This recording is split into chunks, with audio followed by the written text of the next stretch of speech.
दुर्गापुरम गांव में भोला नाम का एक गरीब किसान रहता था। उसकी एक बूढ़ी माँ थी। भोला बड़ी मुश्किल से अपना और अपनी माँ का गुजारा बसारा करता था। एक दिन भोला जंगल से लकड़ियाँ लेकर अपने घर जाता है। तभी उसकी बूढ़ी माँ आंगन में चूल्हे पर रोटियां बना रही होती है। अरे माँ, बड़े जोरों की भूख लगी है, जल्दी से रोटी दो। जंगल में लकड़ियां भी अब नाम मात्र की रह गई हैं। मुझे तो आगे की चिंता हो रही है। अभी आगे जंगल में लकड़ी नहीं मिली तो रोटी कैसे बनाओगी? अरे मेरे बच्चे, तू चिंता मत कर, ले पहले रोटी खा। दिन भर इतनी मेहनत करता है, तो देखना मेरे बच्चे, कोई ना कोई रास्ता जरूर निकलेगा। जिसके बाद भोला खाना खाने लगता है। अगली सुबह भोला फिर से गांव में जंगल में लकड़ियां लेने निकल जाता है। तभी उसे रास्ते के गांव में सेठ तिजोरी लाल मिलता है। तिजोरी लाल देखने में हट्टा कट्टा आदमी था, जो अपने धन की पोटली अपने साथ लेकर चलता था। तिजोरी लाल की एक आदत थी, वह हमेशा छींकता रहता था। अरे भाई, एक तो मेरा जुकाम कभी ठीक नहीं होता। आछी आछी। बोला सुबह सुबह कहाँ सैर सपाटे पर निकल आए भैया? अरे सेठ जी, जंगल में बस लकड़ियां लेने निकला जा रहा था। अब आप तो जानते ही हैं, मुझ गरीब के घर में चूल्हा ही जलता है। आपको कभी जरूरत पड़े तो बताइएगा। हाँ हाँ भोला, अच्छी। तू अगर जंगल जा ही रहा है तो मेरे लिए भी भाई 2 लकड़ियां ला देना। अब सर्दियां भी तो बढ़ गई हैं, आग जलाने के काम आएगी। अच्छी। अब पता नहीं जुकाम भी ठीक होगा या नहीं। सेठ जी, मैं लकड़ियां आपके घर में ले जाऊंगा। अब आप बिल्कुल भी चिंता मत कीजिए। भोला जंगल जाता है और कुछ लकड़ियां लेकर सेठ तिजोरी लाल के घर आता है। अरे आओ आओ भोला, अच्छी। आओ आओ, आखिर ले ही आए तुम लकड़ियां। जी सेठ जी, ये लीजिए। इतनी लकड़ियां इस सर्दी में जलाने के लिए काफी हैं। अरे भोला, बहुत अच्छा किया तूने भाई, वाह अच्छी। सेठ जी, मेरी माली हालत बहुत खराब है, आप जानते ही हैं। अब तो घर में ही अन्न का एक दाना नहीं बचा है। मुझे अपनी चिंता नहीं, लेकिन मेरी बूढ़ी माँ की चिंता है। मैं उसे कैसे भूखा रख सकता हूँ? आप मुझे कुछ पैसे उधार दे दीजिए, ताकि मैं थोड़ा खाने का सामान ले सकूं। मैं आपसे पैसे जल्दी से लौटा दूंगा। अरे भोला, मैं जानता हूँ तुम एक ईमानदार आदमी हो, लेकिन भाई तुम्हारी माली हालत भी अब कुछ ठीक नहीं है और किसी से छुपी भी नहीं है। पैसे तो मैं तुम्हें दे दूंगा, लेकिन भैया ब्याज सहित वापस भी लूंगा। हाँ ठीक है सेठ जी, जैसी आपकी इच्छा। अभी तो मुझे पैसों की बहुत जरूरत है, आप मुझे पैसे दे दीजिए। जिसके बाद भोला को कुछ पैसे देता है। भोला वो पैसे लेकर अपने घर आता है। अरे क्या हुआ बेटा, कहाँ रह गया था? कब से तेरी राह देख रही थी। भोला अपनी माँ को सारी बात बताता है। अब तुम ही बताओ माँ, मैं क्या करता? घर में तो कुछ भी खाने को नहीं था, इसलिए मैंने सेठ तिजोरी लाल से कुछ पैसे उधार ले लिए। अब इन पैसों से मैं तुम्हारे लिए कुछ खाने के लिए ले आऊंगा। अरे बेटा, तेरे पिताजी जिंदा होते तो हमें ये दिन नहीं देखना पड़ता। तेरे पिताजी इसी गांव में समोसे बनाकर बेचा करते थे। पूरे गांव में उन समोसे को लोग बड़े चाव से खाते थे। उनके बनाए हुए समोसे इतने स्वादिष्ट होते थे कि सभी गांव वाले उंगलियां चाट चाट कर खाते थे। हाँ क्या सच में माँ, पिताजी ऐसे स्वादिष्ट समोसे बनाते थे? बेटा, तू एक काम क्यों नहीं करता? सेठ तिजोरी लाल ने जो तुम्हें पैसे दिए हैं, तुम इन्हीं से समोसे बनाने का सामान ले आओ और समोसे बनाकर बेचने का काम शुरू कर दो। ऐसे तेरे पास कुछ पैसे आ जाएंगे, जिसके बाद तू सेठ जी तिजोरी लाल को पैसे वापस दे देना। ये तो तुमने बिल्कुल सही कहा माँ, मैं ऐसा ही करूंगा। तुम देखना, मैं बहुत मेहनत और लगन से समोसे बनाऊंगा, फिर पिताजी की तरह इस गांव में खूब नाम कमाऊंगा। भोला की माँ भोला की बात पर अपना सिर हाँ में हिलाती है। तभी भोला तिजोरी लाल के दिए हुए पैसों से समोसे बनाने का सामान ले आता है और समोसे बनाने लगता है। उसकी बूढ़ी माँ भी भोला की समोसे बनाने में मदद करती है। थोड़ी देर बाद सारे समोसे बनकर तैयार हो जाते हैं। देखा माँ, कितने सारे समोसे बन गए। अच्छा, अब मैं इन सारे समोसों को लेकर गांव के बाजार में ले चल जाता हूँ और उन्हें बेचता हूँ। अच्छा ठीक है बेटा। के बाद भोला समोसे लेकर गांव के बाजार में जाता है और वही बाजार में अपने समोसे लेकर खड़ा हो जाता है और जोर जोर से आवाज लगाने लगता है। अरे भाई, ये कौन है मेरे ठेले के सामने चिल्ला रहा है भैया? अच्छा, ये तो भोला है। इसकी इतनी हिम्मत मेरे ही समोसे के ठेले के सामने। अपने बेस्वाद समोसे लेकर आ गया। ये तूने अच्छा नहीं किया भोला। मैं तुझे यहाँ अपने सामने टिकने नहीं दूंगा, बता दूंगा मैं। हाँ, मेरे प्यारे गांव वालों, गर्मा गर्म समोसे खाओगे तो इधर आओ भोला के पास। अरे आओ आओ। गांव के दो आदमी भोला के पास आते हैं। ए ओ भोला, क्या तुम भी अब समोसा बनाने लगे? तुम्हें आता भी है समोसा बनाना? तू जाकर जंगल में लकड़ियां ही बेच, और ये समोसे बनाने का तेरा बस का नहीं भैया। ए ठीक है ठीक है। अरे भाई, इस बोले के समोसे खाकर तो देख लो जरा, आखिर कैसा बनाया है भैया। अरे लाओ भैया, खिलाओ तो सही अपने, जरा समोसे तो खिलाओ। अरे हाँ भाई, अभी खिलाता हूँ, तनिक खाकर बताइए कैसे लगे भोला के समोसे। भोला उन दोनों को अपने बनाए हुए समोसे देता है। अरे भोला, ये तो गुड़ गोबर बना दिया। कुछ डाल भी देता अपने समोसे में।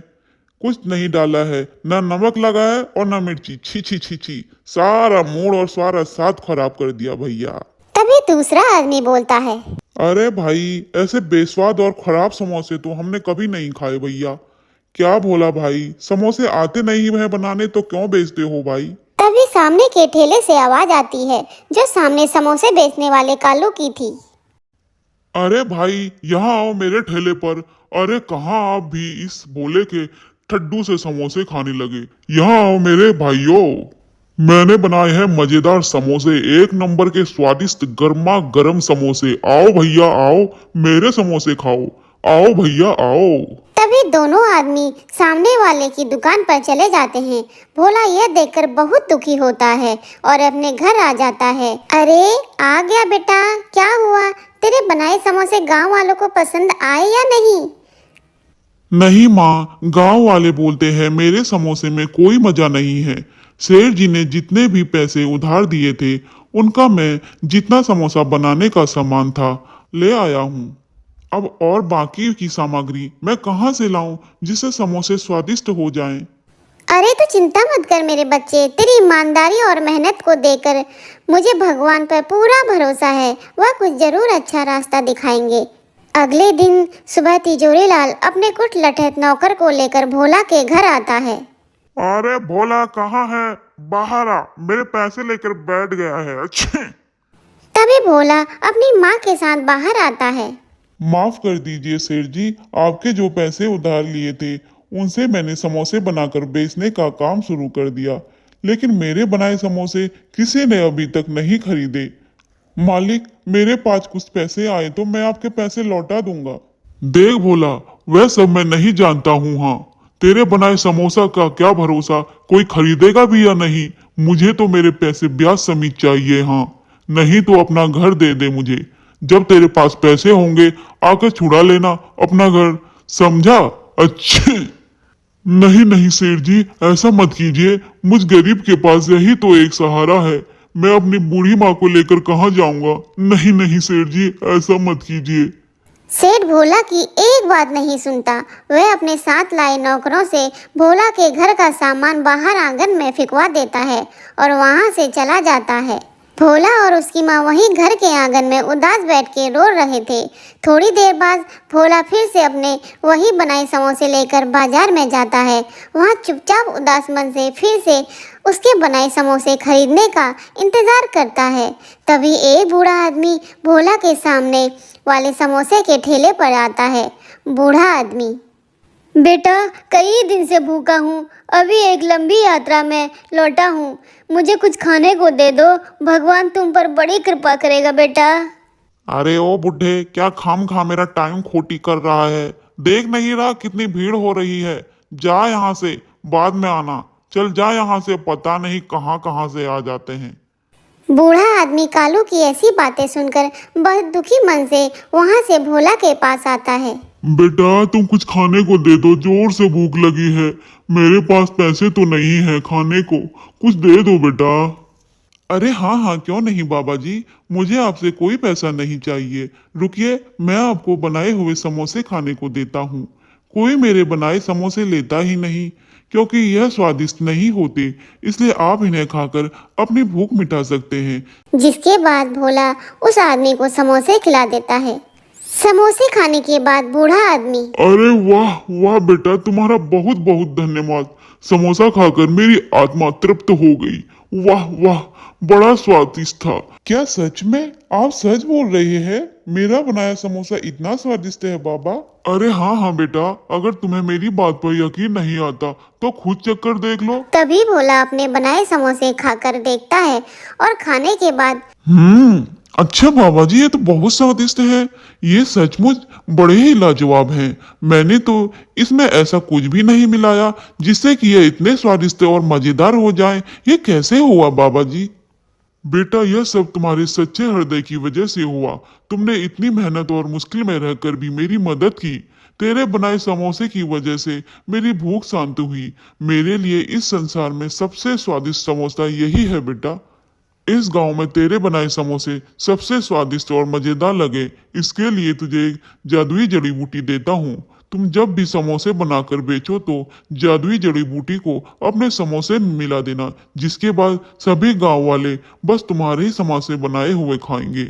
लेकिन बेटा, इस बात का ध्यान रखना, यह जड़ी बूटी किसी हुई लालची आदमी के हाथ न लगने पाए। इसका उल्टा असर होगा। यह जड़ी बूटी कभी भी उसका भला नहीं करेगी बेटा। इसके बाद बूढ़ा आदमी वहां से गायब हो जाता है। भोला। आपका बहुत बहुत धन्यवाद बाबा, मैं आपकी यह बात ध्यान रखूंगा। तभी भोला अपने घर आ जाता है और अपनी बूढ़ी माँ को सारी बात बताता है। दोनों आंगन में चूल्हे पर फिर से समोसे बनाने लगते हैं। भोला फिर से समोसे लेकर गांव के बाजार में जाता है और बड़े ही चाव से उन समोसों को बेचता है। जड़ी बूटी मिलते ही भोला के सारे समोसे बहुत ही स्वादिष्ट हो जाते हैं। तभी गांव के कुछ लोग भोला के पास आते हैं। अरे ओ भाई, जरा समोसे तो खिलाओ, खुशबू तो बड़ी अच्छी आ रही है। चलो तुम खिलाओ तो सही, हमने तो रुका नहीं जा रहा। भैया जल्दी जल्दी खिलाओ।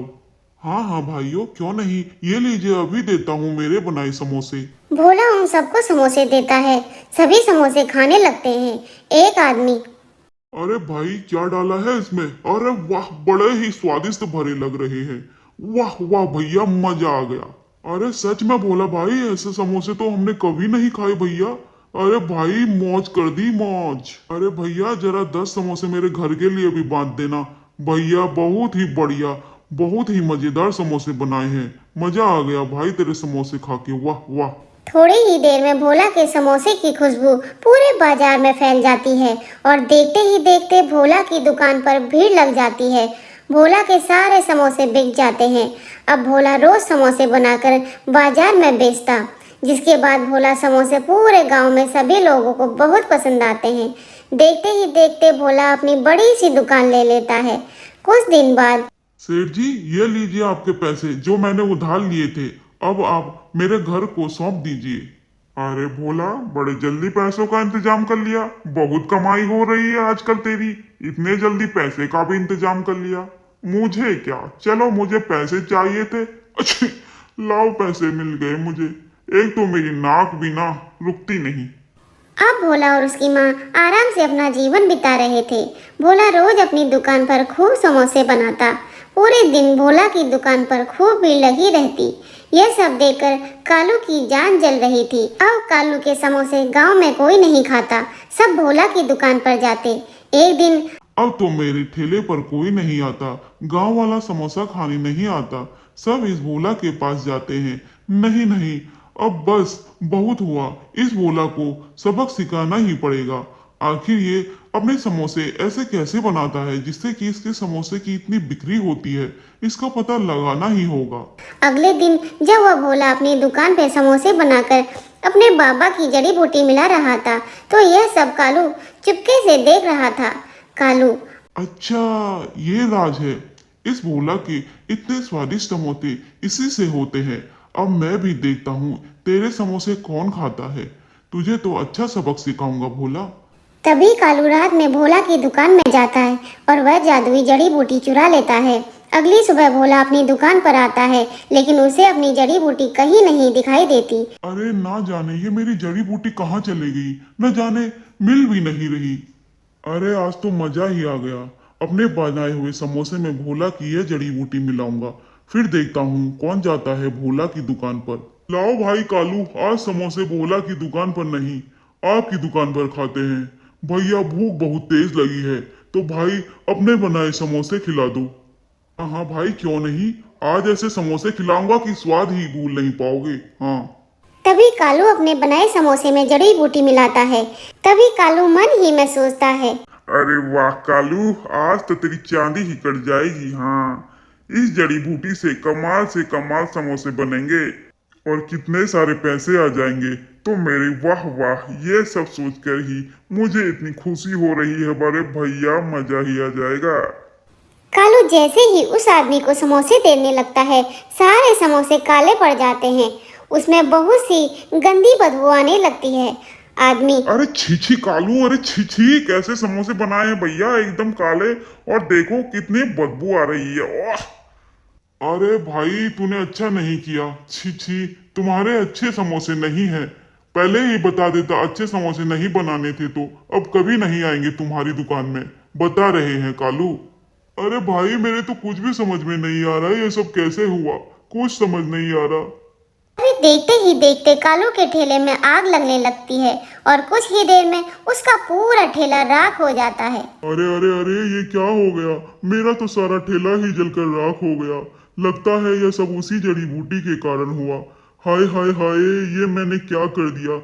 मुझे तो जड़ी बूटी भोला को ही दुकान में देनी पड़ेगी। ये सब मेरी वजह से हुआ है, मेरे लालच के कारण हुआ है। अपने पैसों के चक्कर में मैंने अपने पैर पर ही कुल्हाड़ी मारी। भोला वही सारी बातें वहीं पे खड़ा होकर सुन रहा होता है। अच्छा, तो ये सारी जड़ी बूटी इसी ने चुराई थी। लेकिन ये कालू नहीं जानता था कि जब भी कोई उस जादुई जड़ी बूटी का उपयोग करेगा और उसमें लालच में आएगा तो वह जड़ी बूटी अपना उल्टा असर करेगी, इस इंसान को अच्छा सबक सिखाएगी। बेचारा कालू लालच न करता तो यह सब नहीं होता। लालच ने उसकी सारी दुकान डुबो दी।